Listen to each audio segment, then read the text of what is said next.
Okay, good evening, everybody, or good afternoon, and welcome, welcome. Um, so, um, this is the very first of many webinars on the topic of problem solving in the context of your final reports that you will be working on over the next several months. So if I'm not mistaken, Francisca gave you an introduction to the whole final report process and project, maybe about 2 weeks ago, 3 weeks ago, something of the sort. So that was the idea, was to kick it off. And I think, as you know, your first task, let's say, is to start thinking about a topic, and find a sponsor. And I think you need to submit something soonish. I don't know exactly when. But anyway, the purpose of this whole webinar series is to provide you a methodological toolkit to support you, to help you with your final reports. And the purpose of today's webinar is to basically give you a bit of insight about what you can expect out of this whole series of webinars, so that you can make a decision for yourself whether it's something that you want to follow. I think I expected that Francisca made it very clear that this is completely optional, but at the same time, highly recommended. Recommended not in the sense that if you don't have it, you're going to be in trouble, but more in the sense that it's a real opportunity to learn something valuable, not just for the final reports themselves, but I would argue that where the learnings actually go far beyond the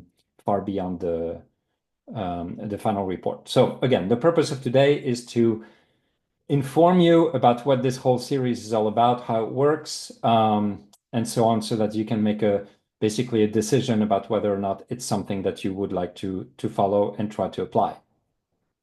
So in terms of the logistics, the webinar logistics, if you attend, I really recommend that you attend on your laptop rather than on the phone, because it just works a lot better. You're also more focused. And also, as a general rule, if you've got something to say, I think just feel free to speak up, or you can also raise your Zoom hand. But I prefer it if you don't use the chat box to get my attention, because I don't really monitor the chat box. So it's much easier to get my attention in one of these other two ways. Also, for every webinar, the slides and the recording will be available afterwards. So you will have access to that, which means that I think taking notes is always a good thing. It helps to remember better, but you certainly don't need to take notes on everything. Maybe just the things that strike you the most, because you will have access to the slides and the recording. Good. So let me try to provide a little bit of context, although I already started, but a little bit of context for this toolkit, before I kind of walk you through the agenda of what we'll do today. And I'm going to introduce this in using the famous communication technique called the situation complication question, which we will learn more formally in the next webinar. But basically, as I see it, right, trying to put myself in your shoes, the situation is that you are going to work on a real business problem as part of your final report projects. And your stakeholders, however many you have, whether it's just one or several, in one way or another, depend on you to solve the problem. And I'm going to assume that you want to do well. Yeah. So that's kind of the starting point. But there's a couple of complications, a couple of things that make this not so straightforward. I think one of them is that generally, like often, these projects can be complex. It could also be that the topic or the kind of problem that you're going to work on is going to be new for you. And then one thing I'm sure of is that you have limited time and resources, because you have so many other things going on in your lives, right? And especially as an executive MBA as opposed to a full-time MBA. So the question that arises out of this is basically, or let's say the objective in this case, that arises out of this is to provide you with a toolkit, a methodological toolkit to make your projects easier, but that also will help you get to better outcomes, better for you and better for your stakeholders, right? And that, well, sort of it's kind of as a byproduct will help improve your grade. But I'm sure that most of you are not, your primary concern is not the grade, although of course you probably do care about the grade. Now, also, there may be some of you who are planning to do a thesis as opposed to a project, or who are wondering whether to do a thesis or a project. And I will say this, that about 70% or so of the content that we're going to cover in these series is applicable to theses. So there is definitely value in following if you're doing a thesis instead of a project. But I just want to be clear up front that that everything in the series, the way that I've framed it, is speaking to people who are doing projects rather than people who are doing theses. Yeah. So I just want to be clear about that up front. Maybe very quickly, a little bit about me, who is this guy who's going to be doing this series. So I'm not an academic, actually. I'm really a practitioner by training. I spent 4 years in industry, in the airline industry. I got an MBA as well. And then I spent 11 years in consulting. And it's actually during those years in consulting that I felt that my learning, my growth was just really like accelerated a lot. And I feel like I learned a tremendous amount of hugely useful stuff, and including on the topic of problem solving. So what I'm going to be sharing with you over the course of the webinars basically comes from what I learned in that environment. I've made a couple of, let's say, adjustments in form to make it such that it resonates with you and make it a bit more didactic. But basically, the content is not something I've made up or anything like this. It really comes from a well-established body and proven body of knowledge. All right. So what we'll do today. So basically, this whole toolkit that we're going to be doing and talking about, I call it SPS, which is short for structured problem solving. And what I'm gonna first try to argue is that SPS really helps. And basically that you stand to benefit if you do make the investment in time on this. Second, I want to tell you a little bit more where it comes from. And basically, SPS, again, is not something I invented. It's actually not even something that consultants invented. It comes from the world of science. So it has real, let's say, strong anchoring. Yeah. And then just to make it more, let's say, less abstract, and to give you a chance to wrap your head around it, we're going to walk through an example. It's going to be very quick, of course, but an example, an end-to-end example, to give you a sense of the kinds of things that we will be covering or over the course of all these webinars. Then I want to share with you 4, let's say, big tips about how to make SPS and this whole webinar series work for you. So basically how to get the most out of it. I want to share a couple of thoughts about finding a topic and a sponsor if you don't have one yet. And then we will close it and get on to next steps. So that's, and I hope that this will be enough for you to make a decision about whether it's useful. But of course, again, if you have any questions that come up, just speak up or raise your hand. If there's anything that I did not address during the slides or in the course of today's session, then just ask. I want to make this as helpful for you as possible. Good. So let me start by trying to convince you that it's in your interest to try to follow this.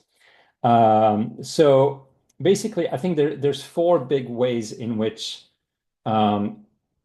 investing in SPS can help you. I think the first one is that it can really help you to produce better projects, right? Just much stronger, more robust projects. And if that's the case, you're going to have basically you'll be responsible for more impact at the company level. Your reputation will benefit. Possibly your career will benefit because you'll get, more visibility, more exposure, and so on. We talked about the potential for a higher grade, and I think you might also feel a certain extra sense of personal pride for not just having completed the final report project, but having uh, you know conquered a new way of doing problem solving along the way. Now, second order of benefit is that actually SPS can really help you with saving time despite the investment. So so the total time investment, if you join all the webinars and do the small assignments that I recommend you do, the total time investment is about 20 hours. Um, Compared to, I think the whole final report project is recommended that you spend something around 400 hours, if I'm not mistaken. So it's about a 5% investment. But what I would argue is that if you make that time that investment of 20 hours, either you'll be able to get more done in the same amount of time, or you can get the same amount done in less time. Yeah. And that's basically because this methodology really helps to be end product focused. So to always have clarity about where you're trying to go before starting to move. And as part of this, you end up doing a lot less unnecessary research. And one of the biggest time sinks in projects like this is doing research that in the end ends up being not useful. Yeah. So this whole methodology can help eliminate a lot of that fat. Third benefit, which I would argue is to some degree a consequence of the second, is less stress and more enjoyment because the whole time you have a clear sense of where you're trying to go and a clear sense of how to get there, right? It's kind of like instead of feeling like you're advancing in the fog and you just don't know if there's like a big ravine in front of you, that actually you have visibility on the path, right? And because you will feel like you're moving faster, instead of kind of being very agitated but not moving forward, then I think all this will just give you a bigger sense of fulfillment and just more calm. And then finally, as I was hinting, this is also an opportunity to actually develop skills that go beyond the final report project. So skills in problem solving, in project management, and I would even argue leadership, to the extent that a lot of this problem solving is about creating clarity, creating intellectual clarity about, the problem we're trying to solve, how we solve it, and so on. And this is what it's one of the things that leaders do, is to create clarity for people around them, right? The people around them might feel like fuzziness about a lot of things. And one of the things that good leaders do is they help to simplify things, to make things more understandable, more digestible, clear. And so with these problem-solving tools I'm going to share with you can help to create more clarity, not just for yourself, but for the people around you. So the people you manage, your peers, maybe, and also I would even argue your bosses, let's say, right? Your leaders. So that's a little bit the case for investing in this series. So where does SPS come from? So actually, let me already share one little problem-solving tool, small one, but one of the really effective techniques in problem solving is to fast forward try to imagine the outcome that you're trying to get after. So let's do that with your final projects. And so let's fast forward to, I guess, December or January, right? Let's imagine that you've just presented your final report to your sponsor, your main client, right? Your main internal client. And let's say for a moment that it didn't go well. Yeah, like it really did not go well. So they might kind of look something like this, right? And what are they thinking? Well, maybe they're thinking, "Oh, I just don't understand. I just don't understand." Right? Maybe it's good stuff, but I don't understand it. Or maybe they're thinking, "Yeah, I understand it, but I'm not interested. This is not worthwhile," right? Or maybe they're thinking, "Yeah, I understand it's worthwhile, but I just don't agree," right? So these are, if it didn't go well, there's a good chance it's one or more of these reasons. So now let's imagine it went well, rather that it went really well. Probably there's a different face. And then what they're probably thinking is something along the following lines. One, that like, yeah, you worked on the right problem, something that matters, something that's important. Second, they understand your solution, which means you communicated really well, which is great. Third, that they agree with your solution. Fantastic. That means you did the right kind of analysis, you thought about things correctly, you interpreted the evidence in the right way, right? Fourth, that they know how to implement it. Fantastic, right? That means you've provided them what they need in order to make it real. Yeah, to make that improvement real. And what I would argue is that these four things are completely within your power. They're completely within your power. The last bit, which is kind of the nirvana, unfortunately, that last bit is not completely within your power. But if it happens, that's great. Is when they say, and we plan to implement it. Then, of course, that is the ultimate consecration, let's say, right? Because if they do that,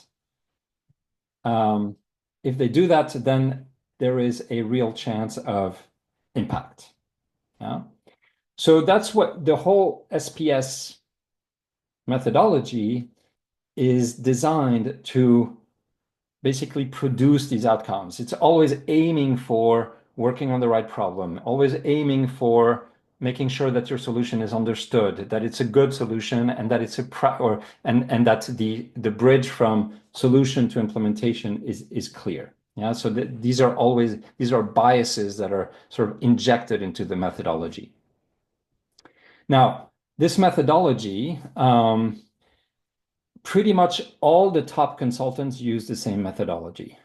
Of course, they're all going to call it differently. They're all going to say, at BCG, we do things differently, or at Bain, we do things differently, or whatever. Of course, but this is just part of branding, right?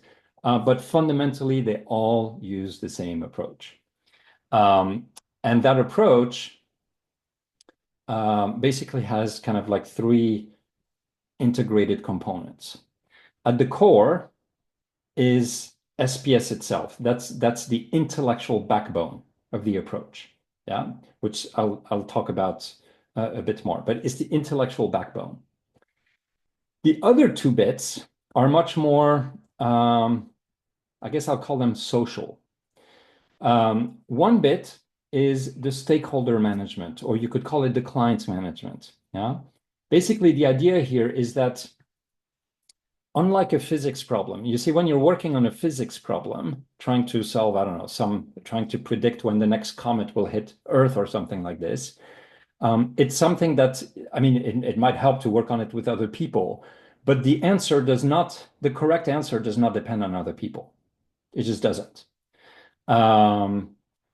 The answer is kind of something objective. It'll hit Earth on that day, or it won't hit it, it'll come this close or whatever. Yeah. But in business, it's not the same. In business, there's no such thing as absolutely right answers or absolutely wrong answers. There are answers the answers depend very much on the context, the priorities of stakeholders, to some extent, their biases, and so on and so forth. And they need to resonate with stakeholders. So there's a whole dimension of integrating the stakeholder perspective into the way that we do problem solving, in order to make sure that we come up with answers that actually are not just good for the company, but work for the stakeholders. Yeah. So all that is integrated into the intellectual backbone of SPS. And then the other bit probably less relevant for you because this final report is mostly a solo project in the sense that you're the only one who has to deliver it.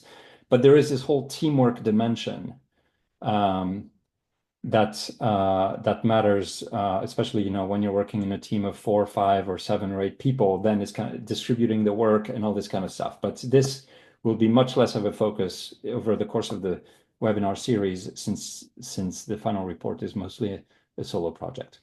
Now, so this whole methodology that all these consultants use, as I hinted before, it's basically anchored in the scientific method. And the scientific method, it's an old tradition, right? That started to be kind of codified about 1,000 years ago, and has been sort of strengthened through iteration over the past 10 centuries.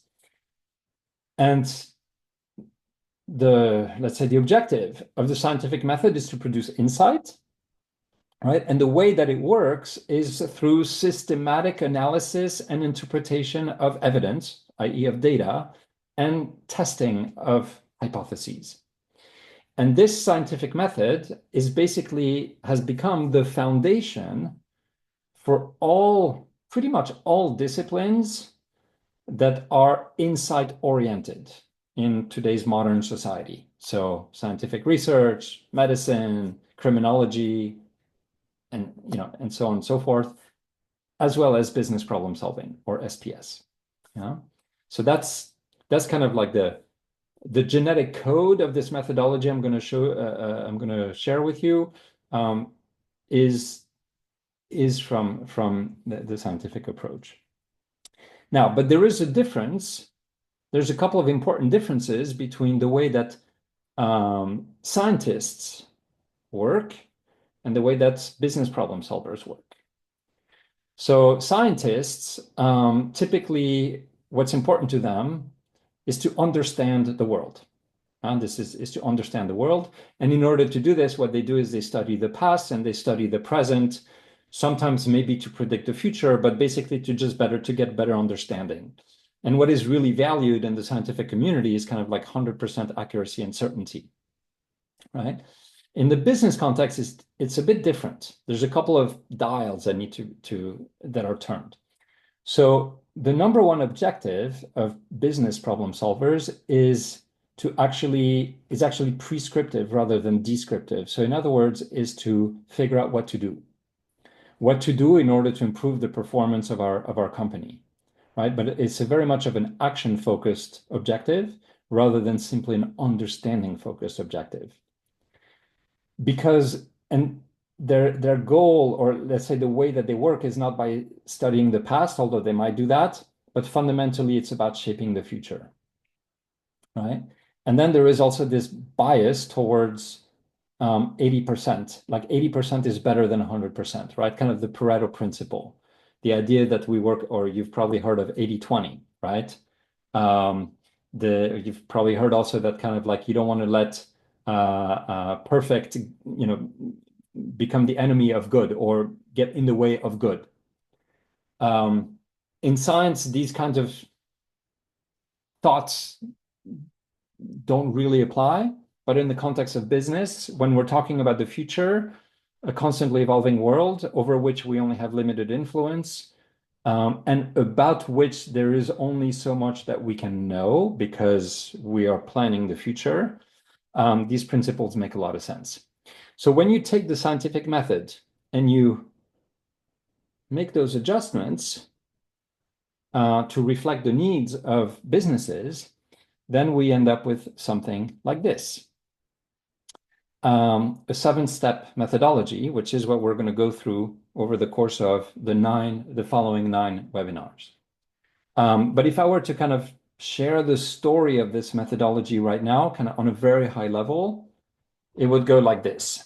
It starts by asking a question. So that's what you would do in your final report. Ask a question. Then coming up with preliminary answers, so kind of educated guesses about what the answers might be.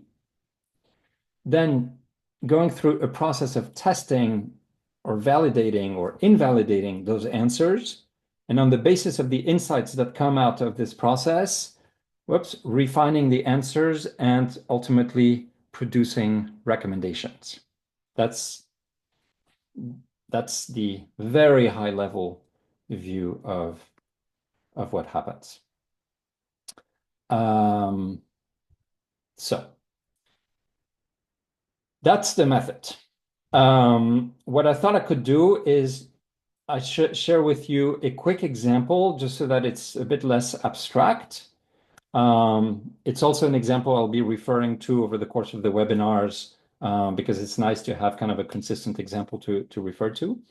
But at least it'll give you right now a bit of a sense of like, okay, I kind of see what we'll be doing over the next 9 webinars, right? So let me give you a bit of this is about a fictional company. Let me give you a little bit of context about this company, and then we'll kind of go through the 7 steps very quickly. So imagine we have this company called Helpdesk. And what they do is they provide IT support to other businesses. Yeah. And the way they work is that the clients of Helpdesk pay a fixed monthly fee, kind of a subscription type of model. And in exchange for that, anytime that they have an IT problem, they can call Helpdesk and be like, yo, Helpdesk, we have this IT issue. Can you help? And Helpdesk tries to solve the problem over the phone. And sometimes it works, and sometimes it doesn't. And when it doesn't, what they do is they pass the problem onto a help desk. They pass the problem onto a different team, a team of dedicated dispatch technicians who are sent to the client side to solve the problem locally. Okay. Now, what's been happening at Helpdesk is that over the past few years, despite growing revenues, so their revenues have been increasing very nicely, but despite that, their profits have been declining. And in fact, so much so that the board basically got kind of fed up with the existing CEO. They fired that CEO, brought in a new CEO, and gave that new CEO a mission to turn around the company in the next 2 years. So what that CEO did is they assembled a team to solve the problem. So I'm going to kind of, again, show you now what that team did over the 7 steps. And essentially what we'll be going into the detail of over the course of the 9 webinars. So the first thing is about defining the problem, just being very clear about what the heck is the problem we're really trying to solve here. And one of the most important things that we learn is that the way that we want to define a problem is by formulating it in the form of a question. Okay. So in the case of Helpdesk, we might say that the question is, how can they restore profitability back to the levels of 2020 within 2 years? So that's the question to solve. That's the problem to solve. Then the next thing to do is to start building a roadmap for how we're going to tackle the problem. That's phase 2. And so how we might think about this is we might say, okay, maybe there are ways that we can increase revenues, and maybe there are ways that we can decrease costs.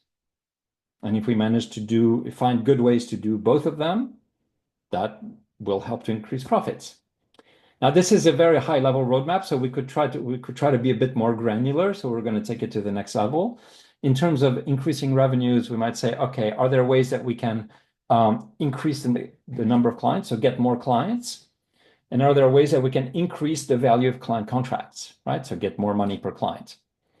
And then on the cost side, are there ways that we can decrease the call center costs? Are there ways that we can decrease the dispatch costs? And are there ways that we can decrease the overhead costs? So this, what you have in front here, is an example of a roadmap to solve the problem. It's not solutions, but you could think of it as kind of like a structured collection of directional solutions. Yeah, a structured assemblage, like a structured collection of directions to explore, avenues to explore. And what's really nice about having a roadmap like this is that we've now broken down our original problem, this one question, which is easy to understand, but like there's so much packed into it. We've unpacked that into now 5 smaller problems.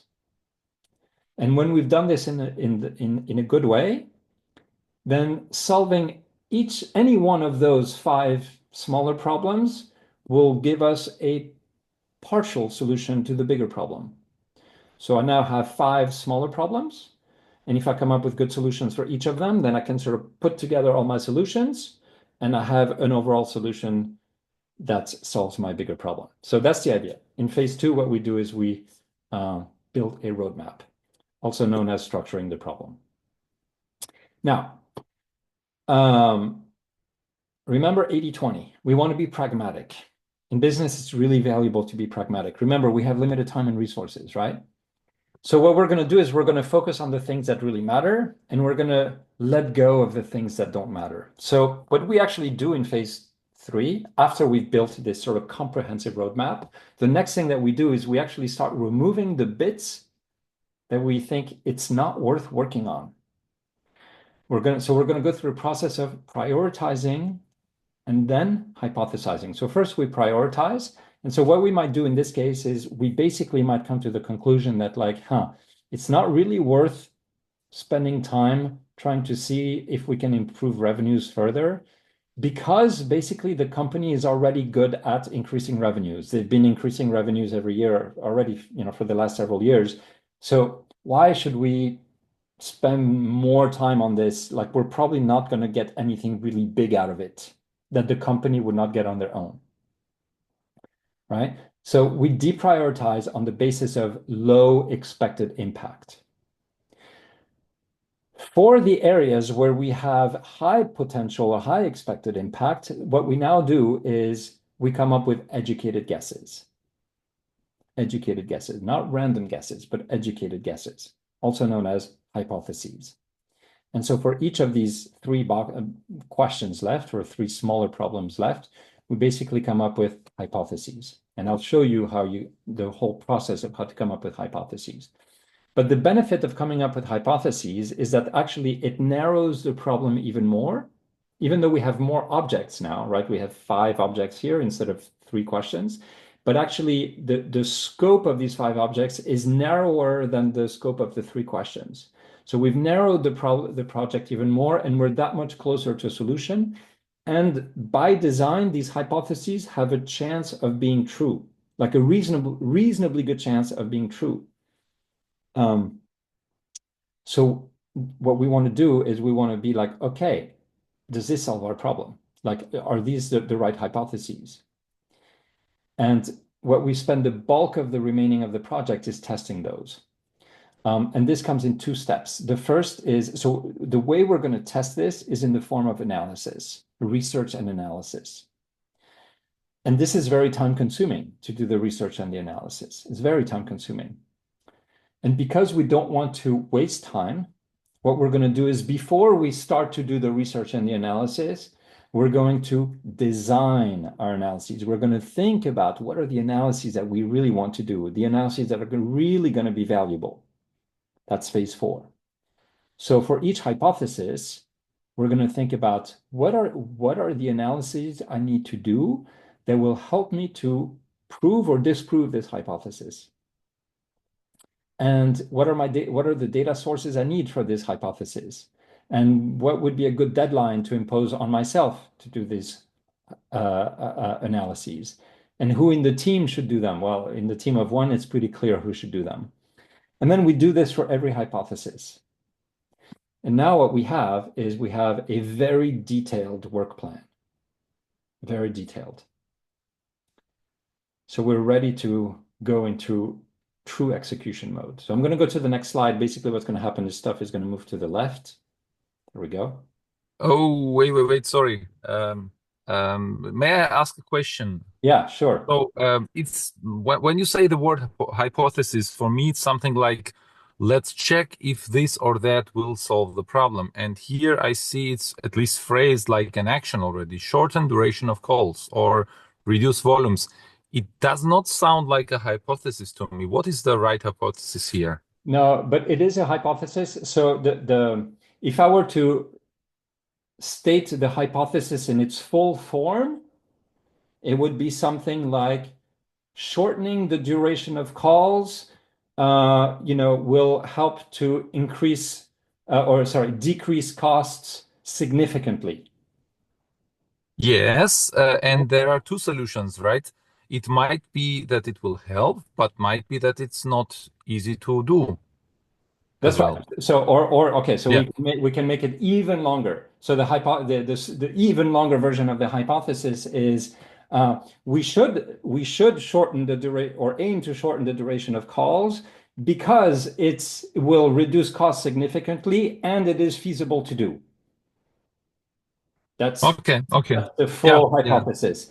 But partially for purposes of, visual Yeah. Keep it simple. I here, agree. I make it I agree. short, but also Okay. partially because the idea is that like, all the bits that I just added, so we should and because blah blah blah, it becomes implicit because we understand this is what we mean. Okay? The core of the hypothesis here is about shortening the duration of calls. Yeah, Thanks. good question. Good. So I moved, and good intervention, by the way. This is exactly what you should do. If you have a question, just stop me and speak. Good. So we now have our detailed work plan. We know exactly the analyses that we want to do, and we know exactly the data that we want, which means that now when we start our research, we're not doing research kind of like, oh, I don't know, oh, maybe I should check this source, maybe I should check this source, maybe I find something interesting, but actually, like, I know exactly what I'm looking for. I know exactly what I'm looking for. So now it's phase 5. It's just execute. So we go collect the data and we run the analysis. Collect the data, run the analysis. Collect the data, run the analysis. This takes time, but it doesn't require a whole lot of intellectual thinking. I mean, of course, still a bit, huh? It's not like your dog won't be able to do it. But most of the intellectual heavy lifting, you've done it in phases 1, 2, 3, and 4. Okay, so we do this, and then basically in phase six is where we start to transition from problem solving to communication. So first we problem solve, which is we go through a process of synthesis, and what synthesis will help us do is translate the results of the analyses into recommendations. Okay, so based on the results of the analyses, we're going to be able to, it's a little bit like fishing. So you like pull the fish out of the water, you pull the fish out of the water, and then you have recommendation that a recommendation comes out, another recommendation that comes out, another recommendation that comes out. Yeah. But at this point, all we have is kind of a bucket of recommendations. And you're not going to give your stakeholder, your sponsor, a bucket of recommendation and be like, here, right? So what we're going to want to do is we're going to want to structure all these recommendations in a way that actually makes sense, is digestible, and is robust. And so what we're going to do is we're going to put them in the structure of what's called a pyramid or a Minto pyramid. I think some of you are probably familiar with that concept. So we're going to put them in a Minto pyramid. And that becomes your argument, your logical argument in answer to the original question. Yeah, so it's the answer to the original question supported by logical argument. Phase 7. Now, the thing is, logical argument, I'm going to use a different metaphor. Think about this as bitter medicine. So it's medicine, it's good for you. But man, when you put it in your mouth, it's like it really tastes bad. It really tastes bad. So what we're going to do in phase 7 is we're going to insert this medicine into a story. Because the story makes the whole thing a lot more digestible, a lot easier to chew, to swallow, right? And it's basically we inject it, we make people care, et cetera, et cetera.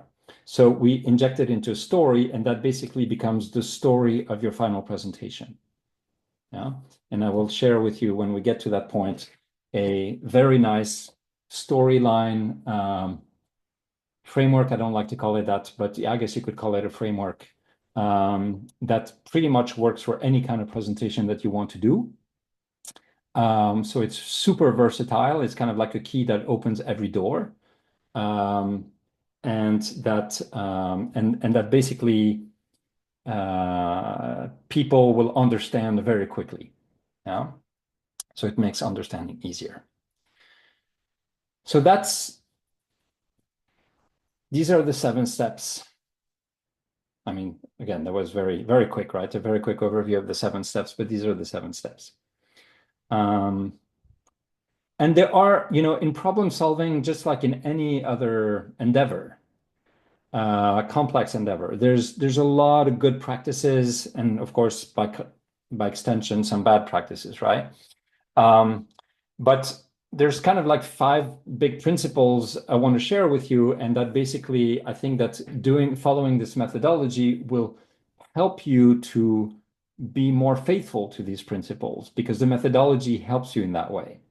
So one of them is to focus on impact and decisions, right? So as you're working on your final report, you really, it's to your advantage that like everything that you do as part of this big project is actually helpful to support decision making. So basically make it easier for your sponsors, your stakeholders to make decisions, and that it's helpful to improve the performance of your company, right? So this methodology helps you to focus on the activities that will actually help in this endeavor and leave out the stuff that ends up being kind of a waste of time. Another thing that's really helpful is to always be clear about what we want to do, or what we want to achieve rather, before we start the process of doing it. So think about any time-consuming activity. If I think outside your final report, I don't know, think about, I don't know, let's say you're going to build a shed in your garden, right? It's going to take time. It's pretty helpful if you have a good idea of like what you want the shed to look like, right? So how tall it should be, what the dimensions should be, what material, what it should look like, etc. If you have that before you start actually doing the construction, because otherwise you risk doing a lot of things that's a lot of unnecessary rework. So it's a little bit the same thing here. We want to have it really helps to have a clear idea of what it is that we want to produce before we start taking steps to producing it. So this methodology helps a lot with that. Another thing that helps a lot is just avoiding logical fallacies and thinking really rigorously. And this methodology like really demands that. Yeah, it's kind of a good forcing device to think really rigorously. And I will show you some ways of doing that. But at the same, so this is kind of, at the same time as we want to be kind of relentless about the quality of the thinking, it's also really helpful to accept imperfection when it comes to data and outcomes. Because there's no such thing as perfect data, at least not in our world. In science, maybe, but not in our world. And there's no such thing as perfect decisions. There's no such thing as perfect outcomes. And the sooner we accept that, the easier we make it upon ourselves to find solutions that are good. Yeah.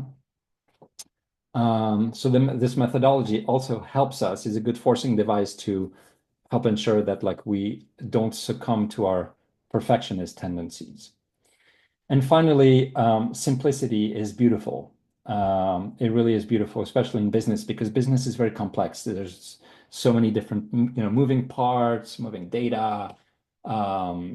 Sometimes, sure, you've all been in meetings, right, where you have 5, 6 different people. I don't know, maybe it's a crisis management meeting or something that's really not going well, and everybody has their own perspective about what the problem is. The problem is this. No, the problem is this. Blah blah blah blah.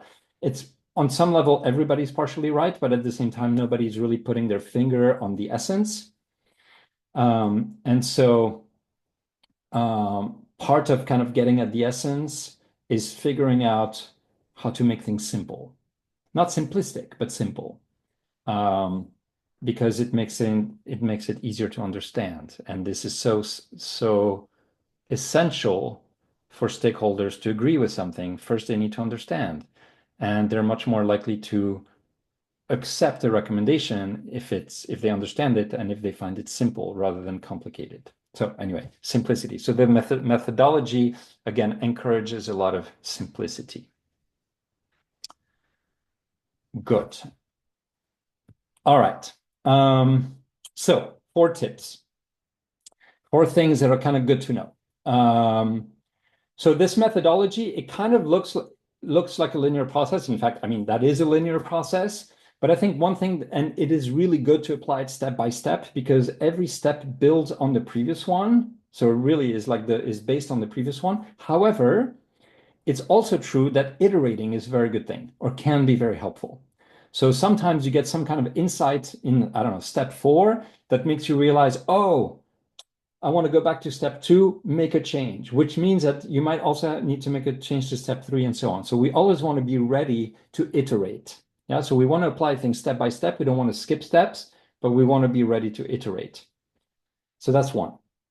Second, as I hinted before, this kind of problem solving, business problem solving, is not purely an intellectual endeavor. It's also a social endeavor.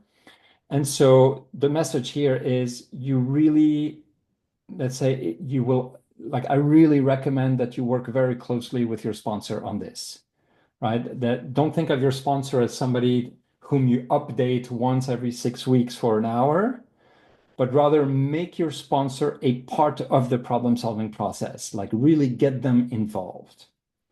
Why?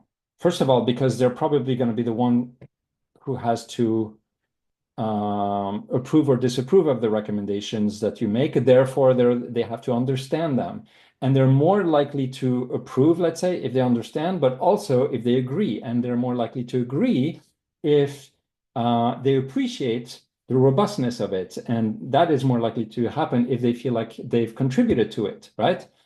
And in fact, if you've involved them, it gives them a chance to suggest course corrections rather than you kind of like drifting in the wrong direction and not getting any input, right? That kind of tells you, hey, you're not going in the right direction. So anyway, involve them as much as you can.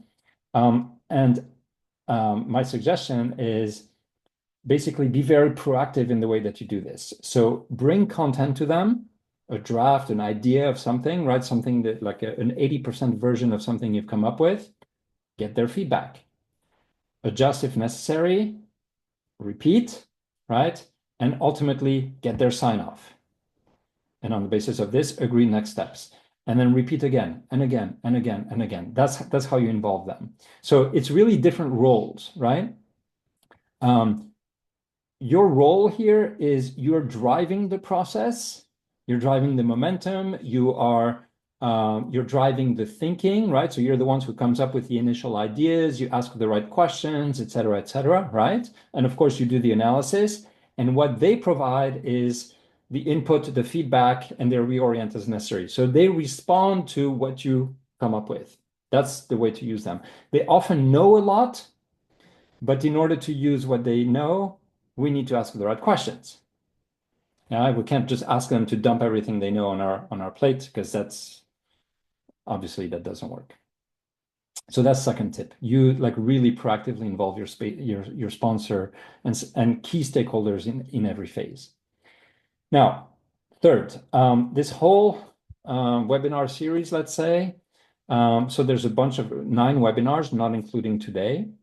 In addition to this, in the early phases, there's 4 optional assignments. And the idea of these optional assignments is that you immediately apply what you learned on your project. And then in the next webinar, I provide feedback on some, not all of the assignments that I've received, but some of the assignments I've received. And that's a chance for everybody to learn from that, including, of course, the person who made that particular assignment that I'm commenting on. And then the third pillar of this is I'm going to have 4 different moments of office hours where basically I I don't prepare anything, but you come with your questions on your projects and whatever, and I do the best I can to help you. So there's these 3 pillars, right? The webinars where I bring the content, the optional assignments on which I will provide feedback on some of it, and these office hours. And I recommend that you basically, like if you want to get the most out of all this, like engage with all 3 of these pillars. I've already sent the calendar invites for all the webinars and the office hours. Yeah. And then lastly, 4th bit, and I think I mentioned this already. I think I already made a bit the metaphor with building a shed in your garden, but imagine right, if we're going to build a villa, right, or developers who build villas or whatever, the order in which they're going to do things, they're first going to come up with a concept design. And once they are agreed on this, they're going to come up with a detailed design for that. And once they're agreed on this, then only then the construction will start, and then the finishing touches and the marketing. Well, this is a really good metaphor for this whole problem-solving process. The concept design is the project definition, phase 1. Basically, in phase 1, we're really trying to be very clear about what is it that we want to produce. What is it that we want to deliver by the end of this project? In phase 2, the roadmap is basically coming up, 2 and 3 combined, but mostly 2. It's mostly coming up with a detailed design. That's the analog, right? The research and the analysis, that's the construction.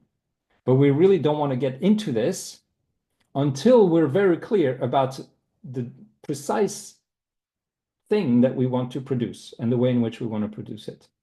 And then, of course, there's the rest. So the point of this is that we really want to invest the right amount of time and effort into phases, basically into the concept design and the detail design, in order to make the rest not only easier, but also more productive, like just better. On top of this, it happens that so phases 1 and 2, basically, they're the most critical, but it also happens that they're the hardest. It's kind of a bummer, but that's the way it is. And so because of this, because phases 1 and 2 are so critical and at the same time the hardest, they're the ones in which this whole webinar series, or in fact, this whole, call it program, invests the most or puts in the most effort. So if you look at the whole, this is the detailed schedule of everything that happens with me. And in red are basically like the things that you're kind of formally expected to submit. And so phases 1 and 2 is more than half of where, or including phase 3 also. But 3 is quite a bit easier. But those 3 phases is actually more than half of the, let's say, time we'll spend together and effort that you will need to invest in, not for your project, but in terms of like engaging with these webinars and so on. Yeah. So for those 3, and that leads you to the project plan that is due in July. So the idea is that if you invest the time, then you can submit like a really good project proposal. And it's not that you really need, I mean, from a grade perspective, you don't need a really good project proposal. But if you have a really good project proposal, then basically you're kind of golden, because you're like, now I know exactly what I need to do, like what I want to do and how to do it. Like I just have that clarity. This is what I want to help you get to by the time July 6th rolls around. Yeah.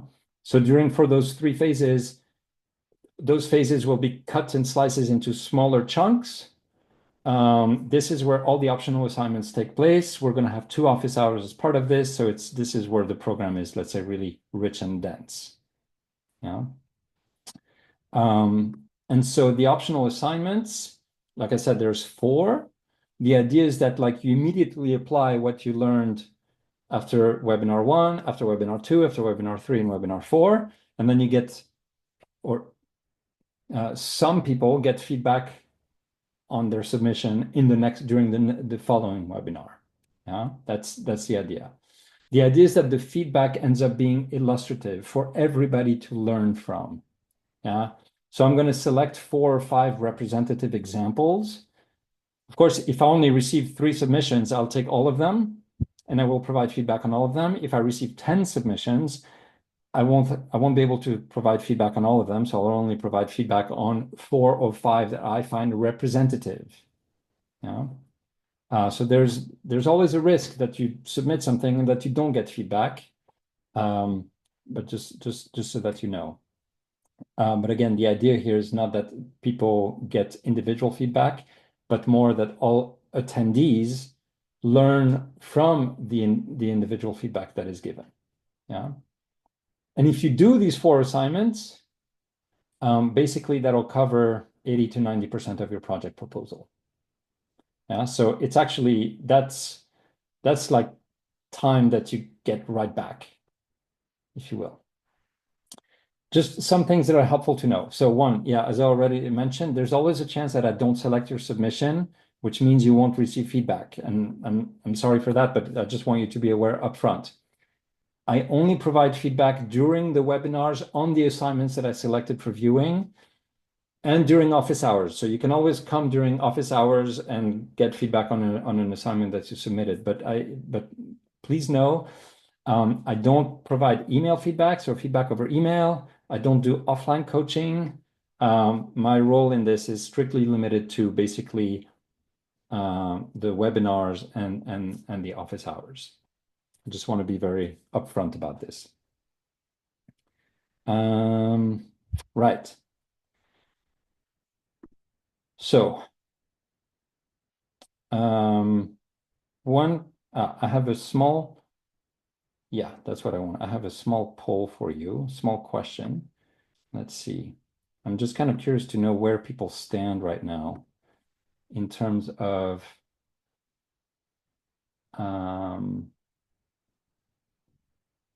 are you able to, yeah. Do you have a sponsor on a topic or only one of them or neither? I'm just kind of curious to know where people in the group stand.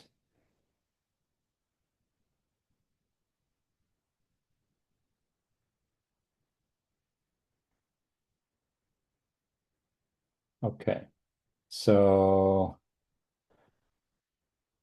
it looks like it's very heavily weighted towards the extremes, but more weighted towards the extreme that makes me happy. Good. So half of you, it seems like, are in very good position. The other half, as much as you can, see if you can close, close the gap. Very quickly, some tips, right? Or perspective. So I think first, what makes a great sponsor? For me, I think there's 3 things that make a great sponsor. One is, professional fit. So basically, that's the right person for the kind of topic that you want to cover. And they're very interested in working on it with you, etc. But there's a good professional fit. Second, is it's like you have a personal interest in that person. Now, I don't mean on a romantic level, but like irrespective of content, this is somebody you'd really like to work with because, I don't know, you think you could learn from them, you find them inspiring or whatever. Yeah. And then the third is, this is a little bit more strategic, but you think that this is somebody who has good organizational exposure and who can give you good exposure. Yeah. So it's always good to think a little bit strategically like this. So once you've identified you have a good idea of like, oh, I'd love to work with this person or that person, then be proactive in your approach to recruiting them, right? So first, I would say it's always good to speak with 2 or 3 people at the same time rather than just one, not putting all your eggs in one basket. Start these conversations early because it often requires more than one conversation to get to a place where they not just agree to be your sponsor, but actually you've also agreed on what the project will be. Yeah. And in fact, it's much easier to get them to agree to be your sponsor if you're also agreeing on the project, because then there's something very concrete to talk about, and it's not just a discussion in principle about whether or not they're going to be your sponsor. And again, just like I suggested before, like drive the process, right? So go to them with a proposal about what to work with, what you'd like to do with them. So and so on. So like, yeah, the more you drive the process, the more likely you are, at least the sooner you will get an answer. Yeah, Chris. About the sponsor, like I'm not the only one in this position, but I'm running my own company. I established it like 12 years ago, and I'm running it alone, like I'm on the top. So whom should I like choose for a sponsor? Yeah. So I think so from a, let's say a rules perspective, I don't know if you're required to have a sponsor.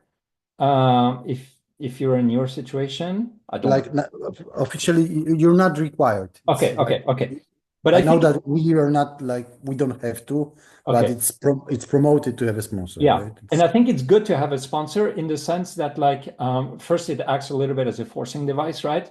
But it's also it's like a board of advisors, right? It's always good when you have a small company to have some kind of a board of advisors so that you don't get stuck in your bubble, so that you have kind of a little bit of expertise, external perspective, et cetera, et cetera. So that's a little bit how I would think about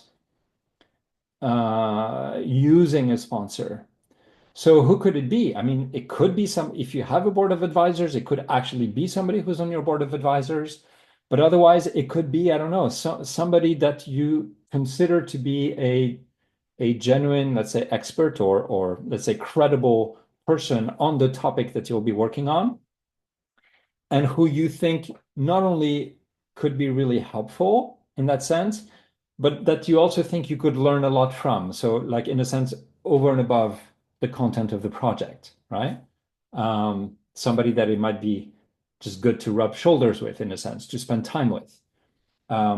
So that's a little bit how I would think about it. It's an opportunity to develop or build relationship with someone, right? So if it's someone that you think could be interesting, valuable, that you'd like to bring into the closer circles of your network, that could be a nice way to how to think about a sponsor. Does that make sense?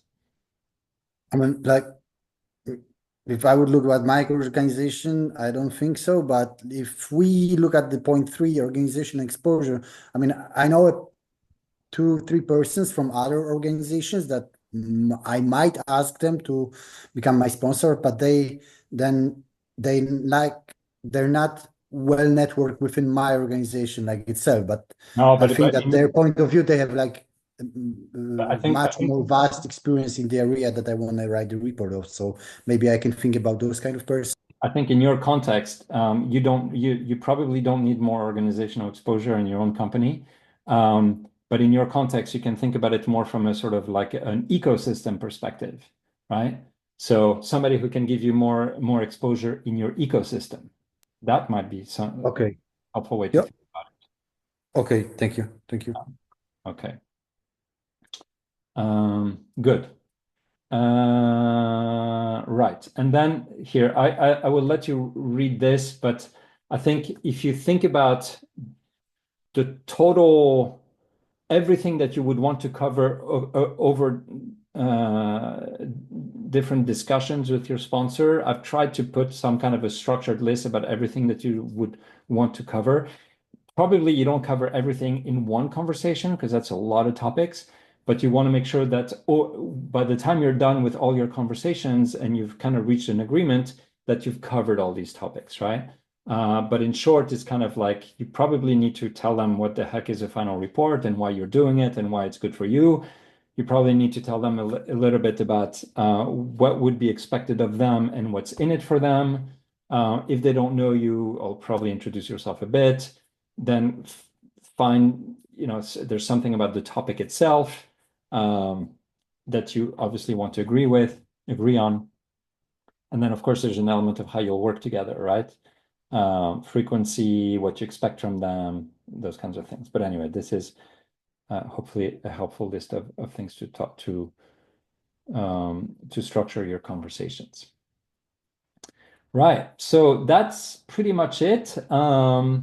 So if you haven't already, I would say find a sponsor and a topic, ideally before the next webinar, because it's really nice if you can do the optional assignments on your project rather than doing them on a fictitious project.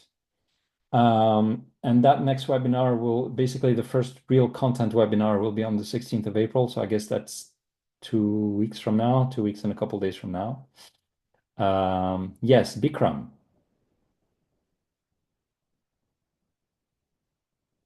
Yeah, hi. Thanks for sharing. I have one question. I am in a career transition. So during the career transition, what is your recommendation for sponsor? Well, do you know what direction you want to go into? I mean, lot of ideas, but nothing very concrete. Sorry, say that again. Lot of ideas, but nothing at this stage very concrete. Okay, but so I mean, I think what you could do is you could use this final report as an opportunity to, in a way, experiment with one of your potential directions. Right? So I think you have lots of ideas, but probably if you think about it, out of the, I don't know, 7 ideas you have, probably you could prioritize them and be like, okay, these 2, 3, actually, you know, they're higher value ideas, or I'm more drawn towards these directions than the other 4 or 5. And so for one of your top ideas, maybe basically look for a sponsor in there and try to do a project in that space. Yeah. So in that space, with that potentially targeted company. Exactly, Okay. or an example of a type of company that you think you might like to join, right? Because then it becomes a good opportunity to see, hey, do I actually, you know, a good opportunity to discover a little bit more the types of problems that they face, the types of projects, does that interest you, the types of people that work there, and so on. So it'll give you some kind of insight, like a fair amount of insight about that space that you would not get simply by doing desktop research or simply attending, you know, alumni networking events. Okay. Thank you. Jenny.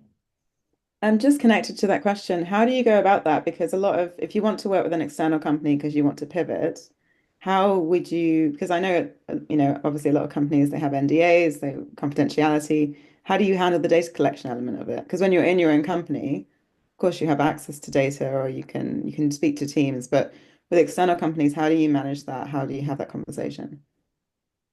Well, I mean, I don't think this is a particularly difficult conversation. I mean, at the end of the day, like you said, you just need to sign an NDA. So at some point, I mean, when you sign an NDA, and then you just need to make sure that both parties are happy with what's in the NDA. But I think it really is that simple. I think the harder part about it is actually might potentially be the practicalities of it, which is, I don't know, but like depending on the project, it might be really helpful if you actually have access to their systems, and that can become complicated because then you need to, you know, they need to create an account for you, blah blah blah blah blah blah, and get a whole bunch of security clearances, etc. And that can take a lot of time, and so on. So, but I think simply the conversation around, hey, I'm an external, but of course I might need some of your internal data, so we need to make sure that we put boundaries on this. I think this is in itself, I think it's a fairly straightforward conversation. I don't think there's anything to be afraid of about this. Yeah, no, it's more just observationally. I know from the companies I've worked for, they wouldn't even consider giving you anything. Like they wouldn't want to go into the NDA conversation and be like, sorry, we won't work with an external student who's doing this. So that I'm just thinking about how to get over that barrier if you want to go and explore another direction. So I mean, I think there then you could do a project that does not require internal data. Yeah. Yeah. And then there's always, I mean, this is getting a little bit deeper into problem solving, but like even if you are in a company, or let's say more generally, whenever you're trying to do an analysis that requires some piece of data for which for one reason or another, you cannot get the data, then what you can do is you basically, like the way to handle this is to make your best guess about what the data would be, what that data point would be, to figure out what the implications are. So what does that mean for the analysis results? But of course, you clearly state that the input was an assumption and not an actual piece of data. And then you do sensitivity analyses around it. So if your input was 60, right, and it gave a analysis result of, I don't know, 400, right? You say, okay, but what happens if I change the 60 to 50 or to 70? How much does the 400 change? So you do sensitivity analyses there to see how sensitive your answer is to the input. You might find that it's actually not that sensitive, in which case, okay, cool, like your assumption is not risky. Or you might find that it's very sensitive, in which case your assumption is very risky. And when your assumption is very risky, then you can create scenarios. And you say, if we believe that the input is 60, these are the implications. If you believe that the input is 40, these are the implications. So these are the ways to handle that when you're missing a piece of data or data in general, again, regardless of the type of data that's missing. Okay. And you can't work with multiple companies. It has to be one company, one project. You can't analyze a strategic question and then bring in examples from different companies. That's more of a thesis. So that's a thesis. Exactly. Okay. That's a thesis. Yeah. Okay. Can you hear me? Yeah. Yes. Hi. Again, I'm related to the same question. So I just wonder, since we are some of us in the same situation, and it's I agree, it's completely really difficult to go to a company. Hey, by the way, I'm an external. Can I work for you? I mean, can I collaborate with you? And we sign an NDA. I think it's like a utopia, honestly.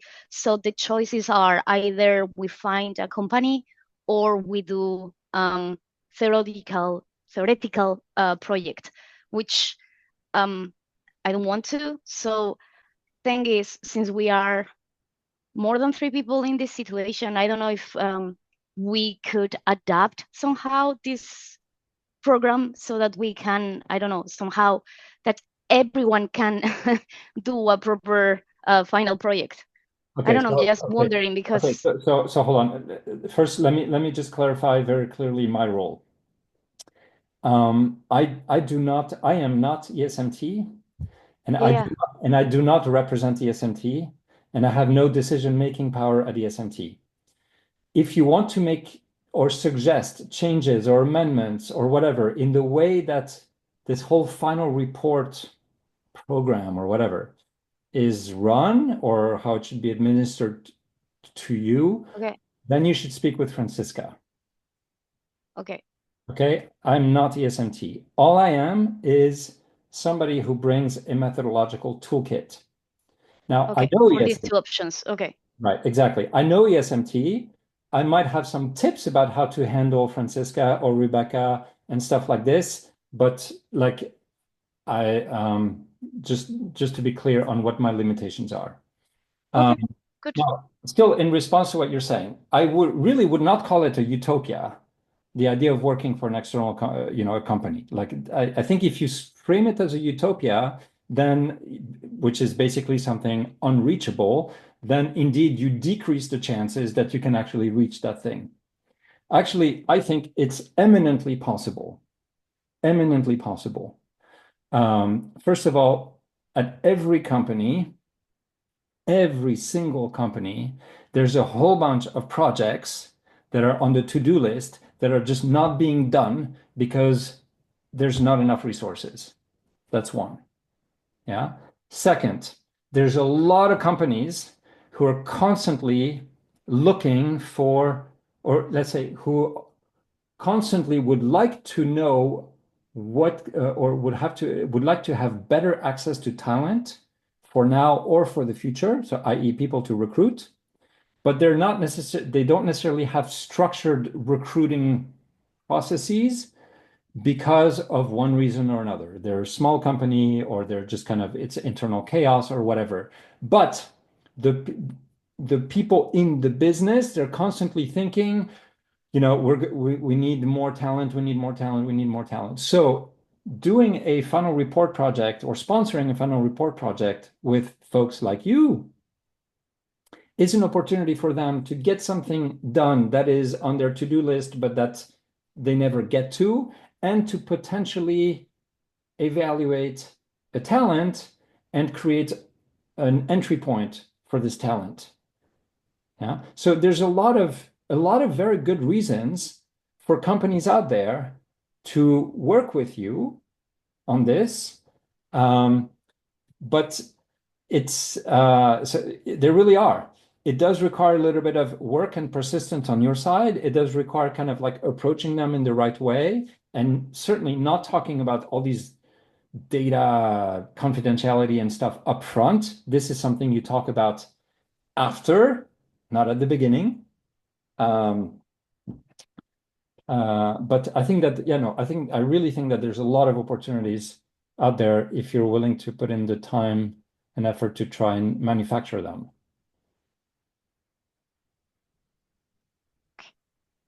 Thanks. Yes, Mihai. Hi, I'm wondering if you have experience. So if something happens and I can't do my project mid project, do you know, or have you had the case where one can shift to doing research on a project, so just continuing on what you did, but on a theoretical level, or I would have to start from scratch? Oh, so you mean Let's say I work in a hostile environment, or my sponsor goes away, or I have to change the company, or the company doesn't want to do the project anymore, whatever reason. I mean, so first, I have not seen cases like this before. Yeah. But I'm sure that you could shift from, working on this project as an in-company project to just being like, okay, whatever, it's for one reason or another, it's not working out. So now I'm going to make a thesis project out of it rather than a company project. I'm sure you could do that shift. I can't see why you wouldn't be able to. I really can't see why you couldn't. Okay, thank you. Sorry, I clicked around. I cannot find how to raise my hand, so I will just unmute. So about back to the NDA topic. So are we on the same page that even if you get NDA to get access to some data, this does not mean that you automatically get freedom to write about this in your report, because report will be read by 5 or 20 people on ESMT side and then presented in the company. In the company is probably okay, but it's just about the analysis and the data before. But then it doesn't mean that the secret information can land in the report, right? But so hold on. So first of all, you need to know that there are no limitations to how an NDA can be structured. There's no limitation. So you can decide and negotiate with your counterpart, or you can try. Yeah, there's no guaranteed results, but on any parameter that you want within the NDA. So you can just say like, hey, I want everybody in the world, whatever, I want whatever access to all your data, and I want to be able to share it with either it'll be just me, or I want to be able to share it also with my mom and my dad, or I want to be able to share it with my professor. All this is negotiable. Completely right, but the committee who will read my report does not sign anything, right? So whatever is shared in the report is automatically then public or not? This is basically my question, what I would like to confirm with you. So again, I think that is a question about how ESMT operates. So probably best to ask Franziska. But what I'm pretty sure of is that this committee that's going to read your report is a committee of one person, maybe two. And then I think it's quite easy to sort of put it in the NDA that like to negotiate that like those two people would have the right to read what you write. Okay. Yeah, I hoped for at least 5, but yeah, well, okay. Yeah. Any other questions? Okay. Good. Then I hope that was helpful for at least for you to decide whether this whole problem-solving SPS thing is something that you would like to follow. If you've got more questions about this, feel free to shoot me a mail about the SPS, right? If you have more questions about how ESMT operates or the final report as a whole, I recommend that you go more to Franziska, who has the right authority to answer these questions. Yeah, Bikram, you have another comment or question. Just one question related to that. But I think most of our questions are overlapping, or maybe in other way, not specific to you or to ESMT, and might be overlapping. So do you think it's a good idea, maybe for one of the next sessions, also to have someone from ESMT for those questions which are overlapping? Well, so I think at the next webinar, we're not really going to be talking about these kinds of questions about NDAs and stuff like this. At the next webinar, we're going to get into the content of problem solving. So I don't think that it really makes sense to bring like someone with an admin hat to that webinar. But I think if you have more of these questions, you can always go again to Franziska, or some of these questions maybe Okay. EMBA office can answer. And of course, you can try to pool all your questions before together.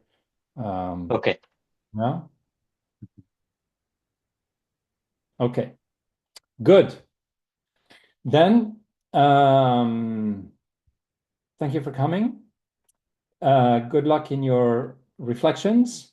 For those of you who are still looking for sponsors and topics, I wish you much success and inspiration in this process. And we will, or I hope to see as many of you as possible on the 16th of April. Have a nice evening. Thank you. Thank you. Thank you. Bye. Thank you. Bye-bye. Thanks a lot.